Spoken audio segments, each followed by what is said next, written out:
This is Rory O'Sullivan. I'm reading from a short piece called Teachings, which was published in Pulse magazine in October of 2024. It's not like they taught you. It's the winter of 2013. I am a second-year family medicine resident with big ideas and small experience. Brian is a staff physician, maybe 3 or 4 years into practice, years that might as well be decades. The two of us huddle in one corner of the little airport departure lounge in Sioux Lookout, Ontario. The Sioux Lookout physicians provide fly-in medical care to the dozens of tiny Indigenous communities scattered around the northwest of the province. An email application I submitted on a lark from the comfort of my little apartment in the city has now brought me to this place to learn rural medicine. Perched on our hard wooden chairs wrapped in synthetic fiber winter coats, we bow our heads together and confer. Brian is teaching me culturally sensitive interview techniques for the Ojibwe communities. It's not like what they taught you in medical school, he says. Lean back, keep your eyes on the floor, keep your voice quiet, you don't want to come on too strong. Wide-eyed, I take all this in. I feel a long way from home. Then our flight is called and we start out across the tarmac, 2 white doctors off to save the world. The air in the depths of January is dense and crystalline, punctuated by little eddies of condensed breath from the line of passengers ahead of us. The air on the plane is no different. The faux leather seats are frozen solid.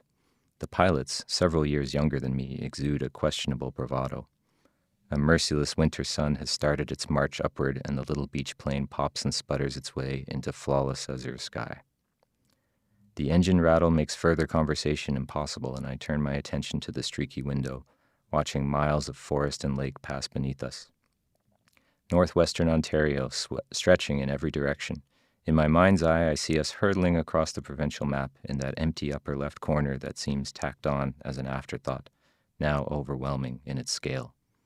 I try to imagine the French explorers bracing against the cold as they forged through endless trees, the awe that must have come with the discovery of this alien landscape.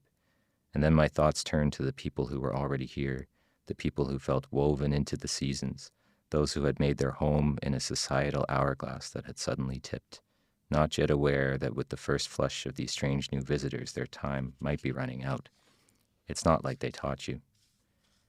We swoop down into the Indigenous community. From the air, it's a small town like thousands of others across the country. A school, a hockey arena, a water plant, a town dump. The plane's tires bite the gravel airstrip and we taxi toward the little shed where a few trucks have gathered. Brian leads the way. We heft our bags and cardboard boxes of Health Canada-issued provisions and strike out across the snowy parking lot. A few tough-looking policemen have gathered at the chain-link fence, wearing bulletproof vests under uniform jackets.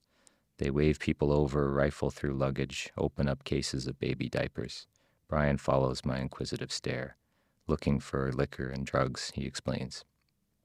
A rusted-out old Dodge Caravan idles nearby, and the large driver lopes out and clasps Brian's hand. He offers me a weak smile and loads our bags into the back beside a makeshift stretcher. We drive along without talking. The community radio station plays gospel songs and traditional ballads from a CD that pops and skips. We pass rows of simple, unfinished houses couched among evergreen trees, windows still covered in branded plastic, plumes of thick smoke from wood stoves, and dogs, maybe half husky, half wolf, looking mean and energetic, dart toward the van and follow in our wake. The nursing station is a weird oasis of artificial sterility in the midst of wintry nature. It's a relatively new building, with crisp, clean walls and floors and soulless fluorescent lights.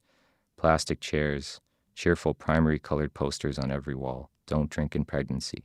Get your flu shot. Call if you have a gambling problem. The waiting room looks like a kindergarten classroom designed for adults.